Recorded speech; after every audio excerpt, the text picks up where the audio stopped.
We're going to start this episode off a little bit differently today.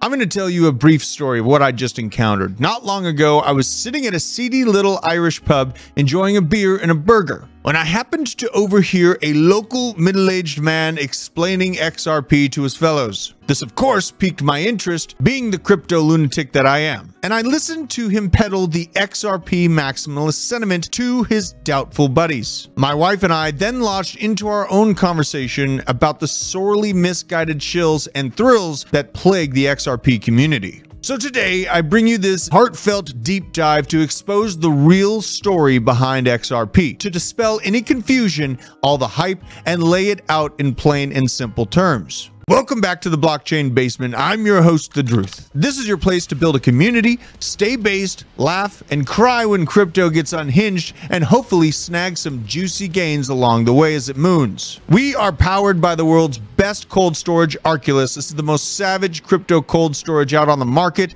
and it uses 3-factor authentication to keep your assets safer than ever. If you're new to crypto, this wallet is easy to use. Setup: if you're a crypto lifer, you better be keeping your crypto assets locked up tight in the best security out there. Arculus has the best of both worlds, and you can get yourself one with a discount on us by using the code BASE10 at checkout by clicking the link down in our description below. This helps support the channel, and you can also hit that notification bell so you never miss when we drop a hot take. Now, the reason XRP has gotten so much limelight starts with a few key points. First of all, it was one of the very first crypto narratives, giving it a well-established history in the community and many long-term holders. Secondly, there's been a ton of anticipation surrounding the ISO 20022 narrative, especially because Ripple, a company closely associated with XRP, is pandering to these new regulations and messaging standards. ISO 20022 is basically a fancy way of saying new international standards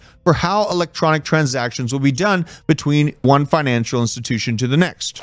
Now, this has yet to go into effect due to the habitual delays in implementation. However, it does stand as a reasonably bullish pillar for Ripple in particular to succeed in the long term. The standard is set to become active in March of 2025 if all keeps going according to plan. The important distinction that needs to be made here is between Ripple Labs, the private software company, and the XRP Ledger Foundation. Two different things. XRP-L is the original company that created the XRP token and runs the open ledger that underpins the native token itself. This line has been significantly blurred by the fact that these separate entities were founded by some of the same people like Jed McCaleb and David Schwartz. To add confusion to this mess, XRPL handed over 800 billion XRP tokens, or 80% of the pre-mined supply, to Ripple Labs early on in their relationship. That sounds interesting.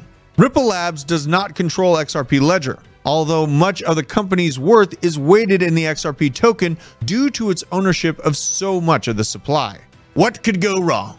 What Ripple Labs does control is the Ripple Consensus Ledger and the Ripple Net. This is the patented software that they market to exchanges, banks, and other major payment providers. The Ripple ecosystem consists of several different software protocols such as Xcurrent, Xvia, and Xrapid, two of which can operate independently of the XRP token entirely. XRP was conceptually developed to solve the major problems of using Bitcoin as an international exchange of value. By making XRP's multipliers faster, less energy intensive, and aiming to solve some of the security risks of Bitcoin, these companies formed to advertise to crypto global markets. Now, up to this point, this probably sounds pretty good. No problem. Makes sense. So why then does the XRP number not go up? From March of 2023 to March of this year, other top 10 tokens have gone up by 170%, while XRP has only accomplished a measly 46% increase in value so far.